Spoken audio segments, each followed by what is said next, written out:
your cold temperatures coming in again, and so you might lose the crop to frost if you get an early frost. Now, Scotland apparently doesn't do a lot of winter crops. It does some, but the vast majority are spring crops because it's easier for the farmer to judge what's going on.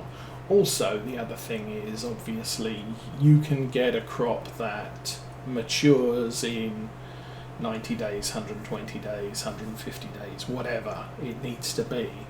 And so the shorter growth term that the crop has, the worse the yield. It's just not going to, if you've got a 90-day crop, it's not going to yield as well as a 120-day crop. But you're less likely to lose a 90-day crop to adverse weather. And one thing we noted last year, November's not a good month for us. We were out there cutting grass, and we were cutting grass for 2 hours a day because, there's some more rain coming, or the field's too muddy to go out and do anything in it because of the weather. So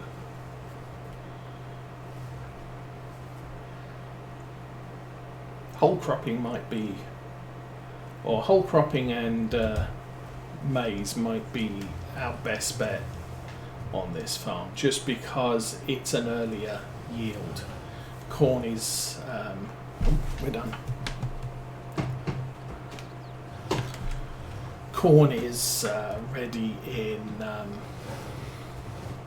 in August, which is absolutely fine. Long days. Why am I here? Because I want to go here.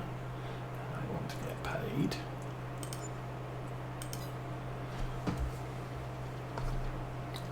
And so,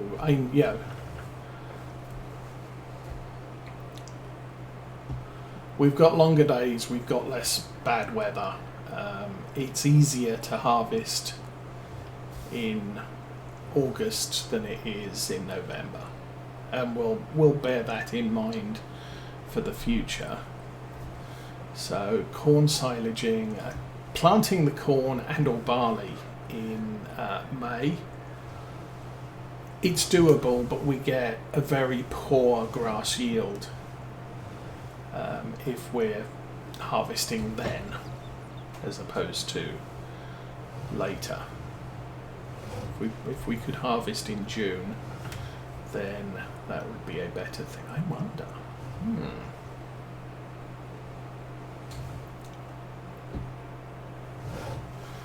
What crops are available in June? That's not crop calendar. That's the crop calendar. Nothing is planted in June except olives and poplars. So yeah, we have to do the cut on May for grass. But then potentially the barley will be harvestable. If I plant barley in May, it's not going to be forageable until August as well, probably. So I could do a split of stuff there. Should we take another check? Oh, hello. There's an X9. I don't really need an X9. It's kind of pricey. There's 300,000, even a half price. That's horrendously expensive. Big tank.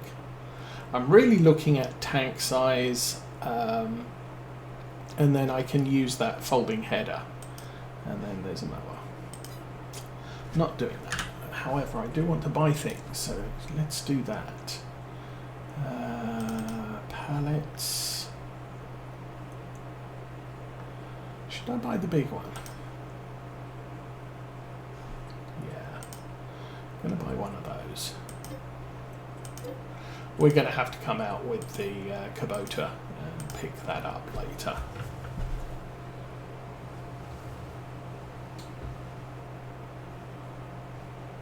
And the reason for buying this is it's one pallet for 6,000 litres as opposed to 3 pallets, 2,000 each.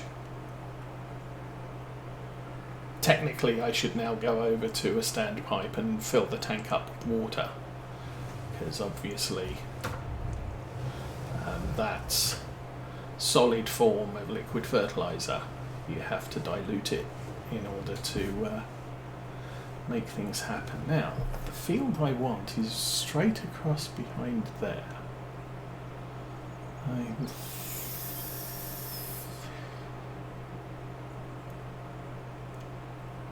Yes, I can turn left here. I was trying to figure out how to get into it. Because normally we come this way for these fields, but there are some road accesses.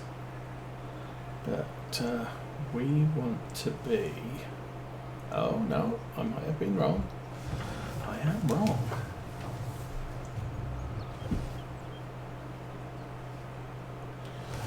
Well,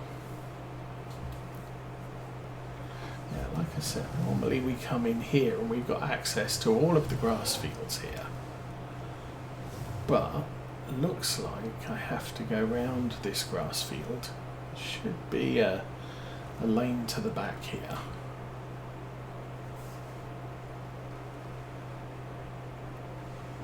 And this should give me access. Oh, this is rather tight. Straight through to the end. There is 2 fields in front of us. The one we want is to the right. And yes, there's a track across the edge of 33 to get here. Not been here before, but still.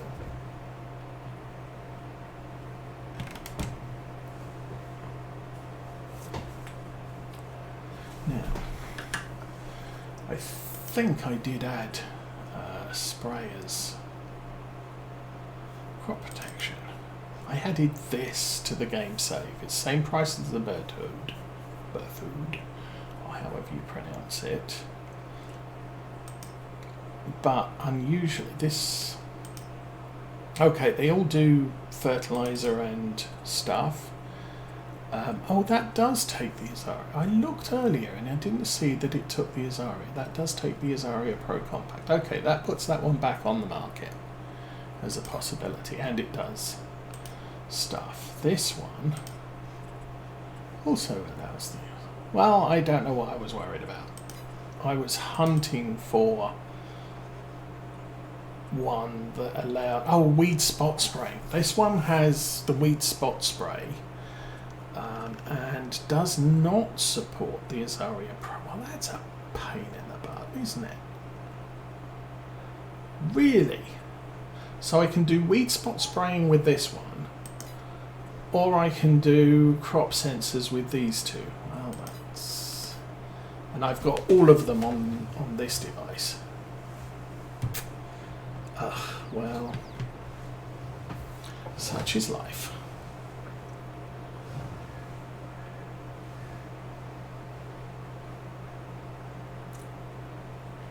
And not that I'm planning to spray weeds most of the time, but I do like the graphic where the sprayer nozzles turn off where it doesn't need to fertilise.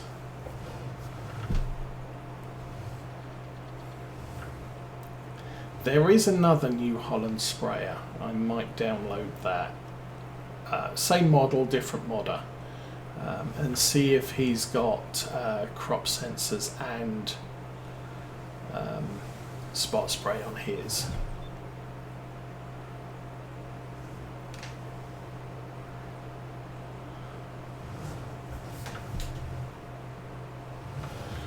Oh, struggling up here. But the reason for getting a self-propelled sprayer is they're faster. This is limited to 7 miles an hour. I think a self-propelled sprayer is capable of spraying at twice that. So even with a small working width, it's gonna be half the time to get things done. Plus it doesn't weave to and fro behind us when we're doing it.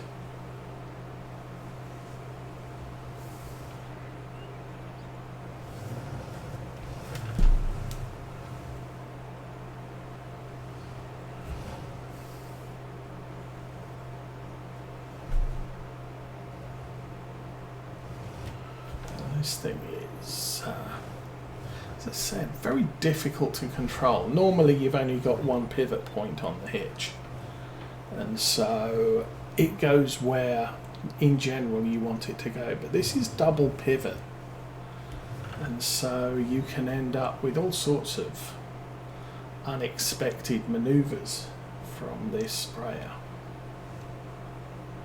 Okay, that should complete the top there, mostly. I've not been watching percentage done yet.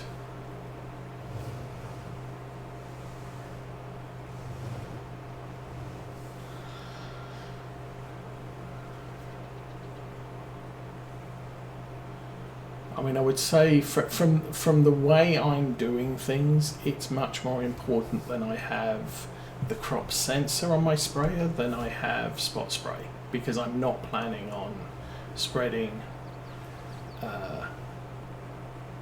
herbicide on a field or in any of my fields, because it does affect the yield, and we like yield. Yield is income.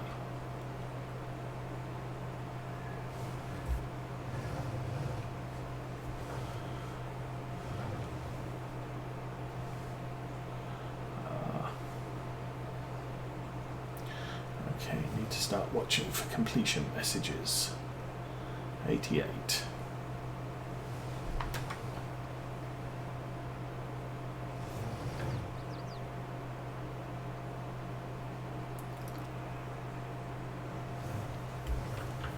And not a particularly big field. I will go top off at the store, because we do have a couple of large fields at the bottom of the map, and maybe we'll come back to the store, see how much we can take home with us when those two are done.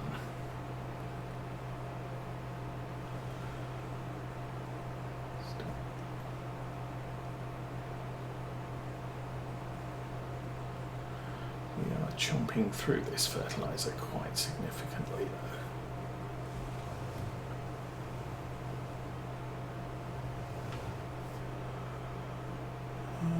Bit left. Darn.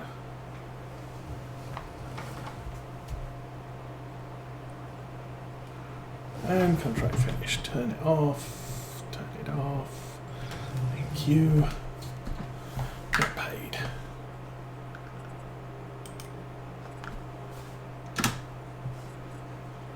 So those three don't pay well, but they pay. Well, that one only paid me 2,900.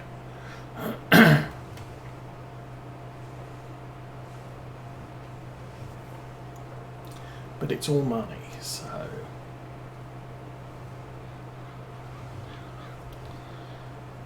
it's probably a good thing to make as much as we can now. There might be some more contracts tomorrow. I doubt it, because yesterday there was more fertilization contracts than I could do in a month. Today there was only 5, so I'm thinking the farmers have been doing their fertilization themselves, and that's why the contract goes away.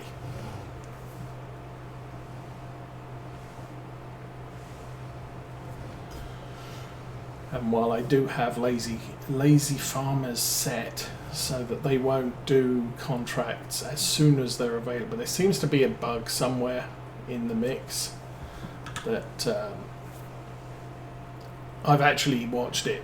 You know, I'll sleep for the night, I'll open up the contract panel as soon as I wake up, and there's, 10 harvesting contracts, 9, 8, 7, 6, 5, 4, 3, 2, were gone. I thought, oh wow. And so I put lazy contracts on. That results in harvesting contracts never being done, and or at least I don't think they ever get done. And the other contracts remain on the boards for a little bit longer. I guess I can slow down for him. Okay, last two contracts are on the lower road. It's 10 o'clock in the morning already, that's good. 9 o'clock real time. But,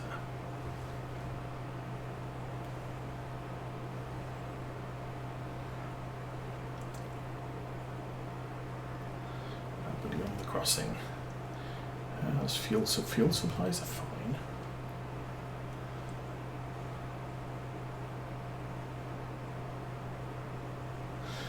So yeah, as soon as these two are done, I'm guessing... I think I can run the weeder on the 800. And the... what's the other thing I need? Oh, and the roller. No, the roller can run on the Renault. So maybe I'll take the Renault out, do the rolling contracts, because that's a cheap track to maintain as well. And then we'll check the weeder's stats, see if we can run that behind the Renault, or whether we'll have to use something a little bit bigger.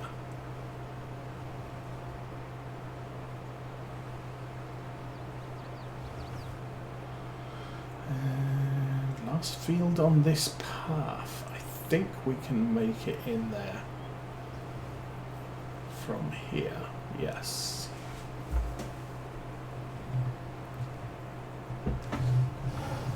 Squeak, and we are in. Let's get this unfold first time. So some of these first time fertilization contracts will come up for seconds later in the year, possibly next. I don't think they'll do it on May 3. They might do. Sometimes contracts can turn around very quickly. You do a cultivation contract, and immediately you finish that, you go do something else, and you check the boards again to claim the contract after.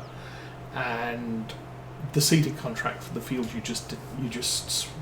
the previous field that you sprayed is already on the boards. You seed it, and within 20 minutes playtime, there's a fertilization contract on it. So the contracts do cycle quite quickly when you change, and I think it's when you change the state of a field, not when you if you just leave it and the contract disappears. I think you have to do the things. Swung a little bit too far away from the edge there. I think that was a reasonable recovery. Again, I'm not watching the completion messages.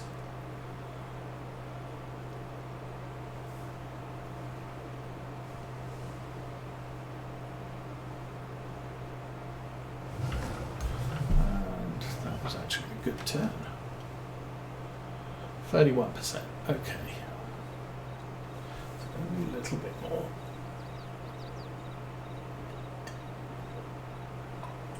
Well, that makes a change. I'm actually finishing off my tea before it gets cold. Too cold.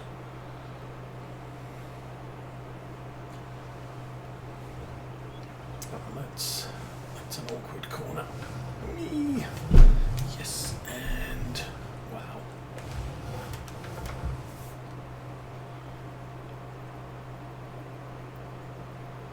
Alrighty.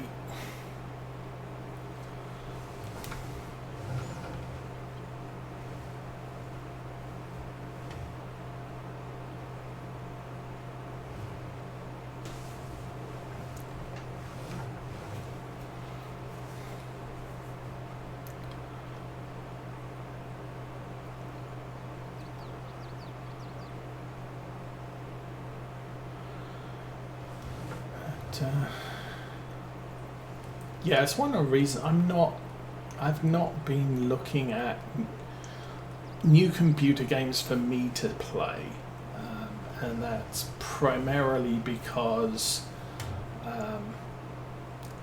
sitting in an office chair all day it's just going to be painful. So I kind of skip that. But outside of that,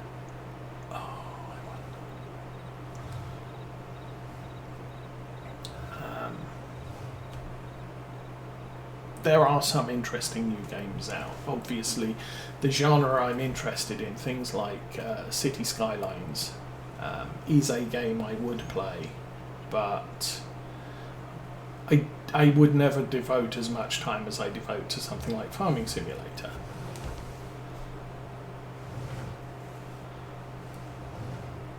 But I kind of come to accept I really don't have the personal time to play lots of games. So I buy cheaper ones, something like Railroad, where it's in early access, I can pick it up, put it down, doesn't matter. Kill a few hours, and it's got a good AI, so I can set up tasks and walk away and come back when the task is done. There's some intense parts of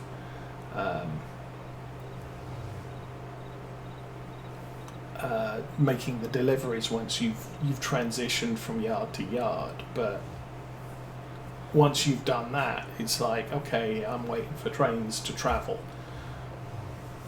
and I don't have to drive them personally, which is a good thing.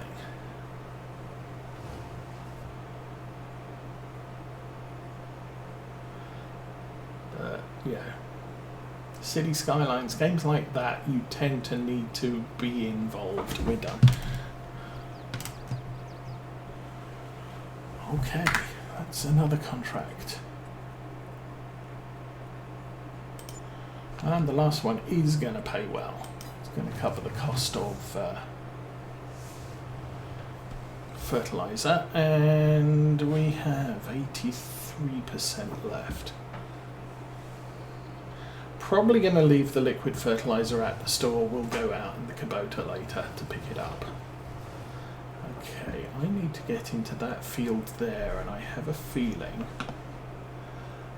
that happens down there. So let's pull out in front of that car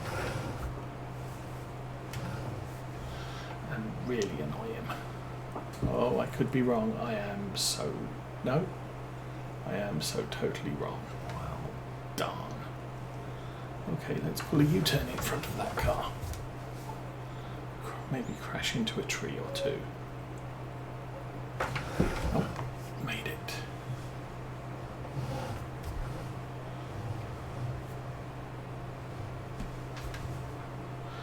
Okay, so entry to that field might actually be down on that tree line. If I'm unlucky.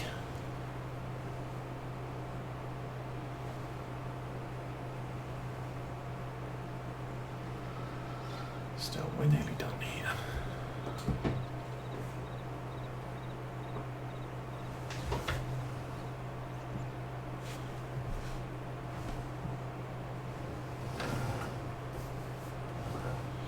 I should click into driving view rather than overhead.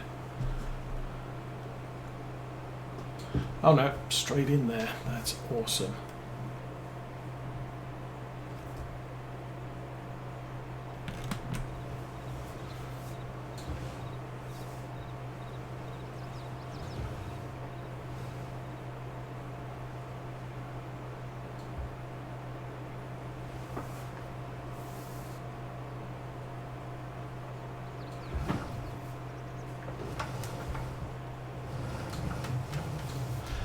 This would be a very GPS-friendly field, I think.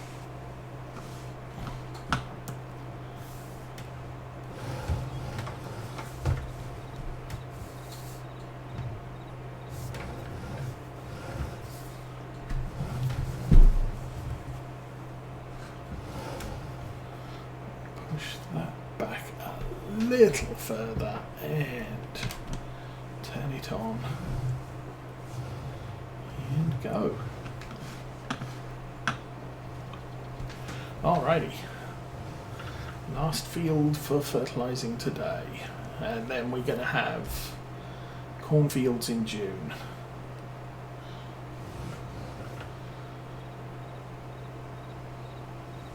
But I now have a lot of fertiliser.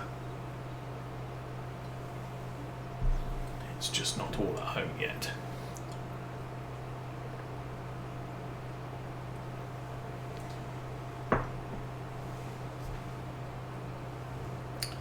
We do have enough power to get up the hill here. See, one of the, I do think I could put crop sensors on the Renault and use that for all of the small jobs. I don't need this tractor, but crop sensors on the Renault aren't really they would be an atypical option for that vehicle, given its age.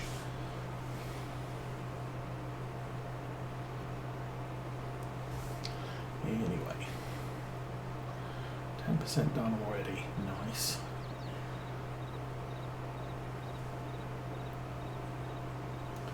This field does have a good headland.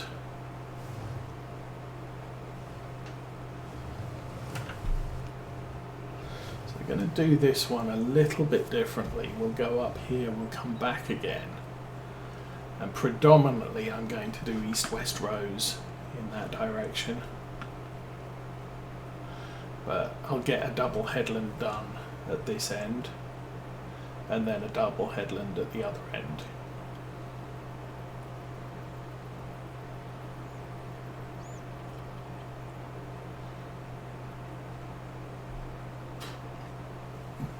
And then for the most part our rows will be happening from the bottom of the field to the top, or from the tree line up to this hedgerow.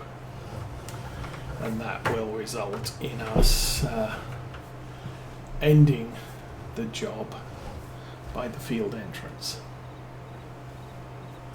20% already. So once around the field is 20%, 40%.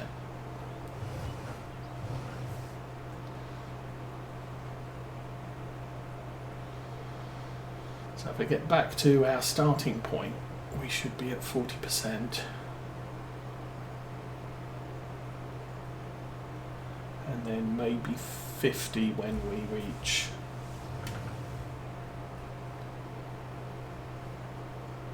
the up and down rows.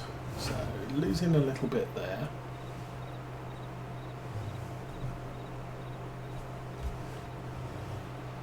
Alright. So if I hitch the roller up to the Renault, I might get the Renault to drive between contracts. I'll take the... Oh, gee, don't do that. That was dumb.